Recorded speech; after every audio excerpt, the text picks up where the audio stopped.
Hi, my name's Lynn Condell and I work in LJMU in the student advice team, and my job is related to student funding. I'm the student funds manager, so we give advice and guidance about a range of student funding.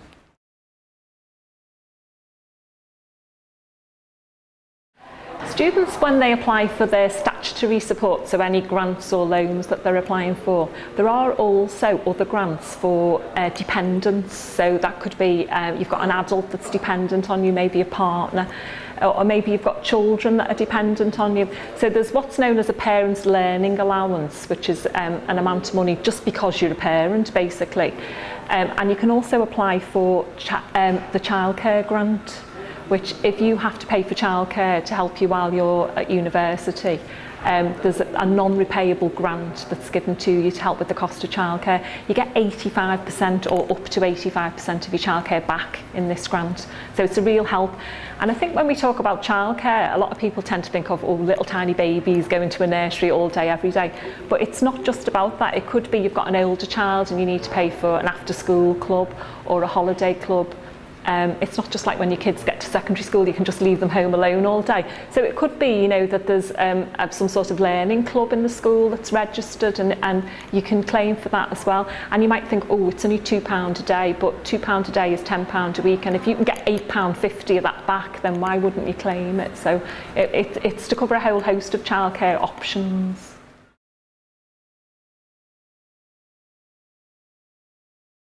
Students with children can continue to claim child tax credits while they're a student.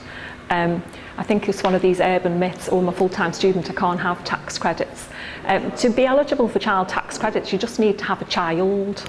So if you're getting child benefit for your child, you can claim child tax credit.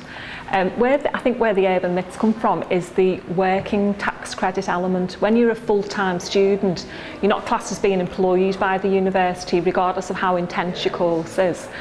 So unless you're working in addition to your studies, you wouldn't continue to be eligible to receive working tax credit. So you just need to bear that in mind. If you're stopping work to come to university, make sure you tell HMRC so you don't get overpaid.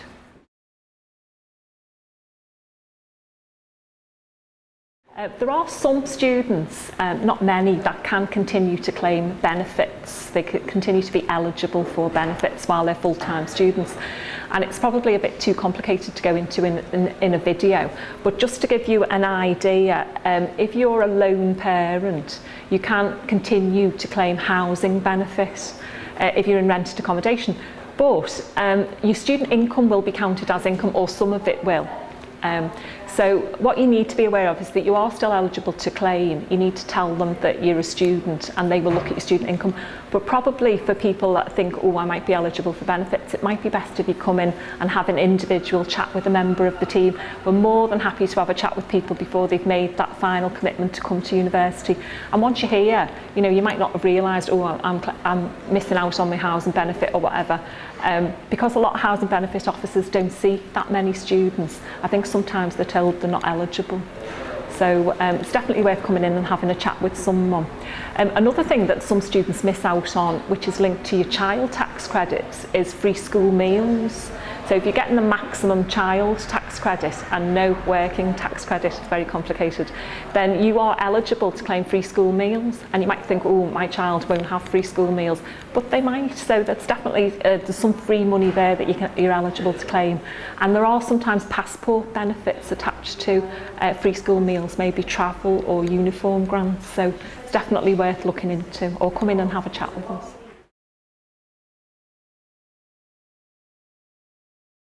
If people want more advice, because obviously, you know, this is a lot of information to take in, then you could have, the first point of call maybe should be the direct.gov website, direct.gov fees and funding, or we're more than happy to talk to people before they come to university while they're here, sometimes even after graduation. You know, our contact details will appear on the screen apparently by magic.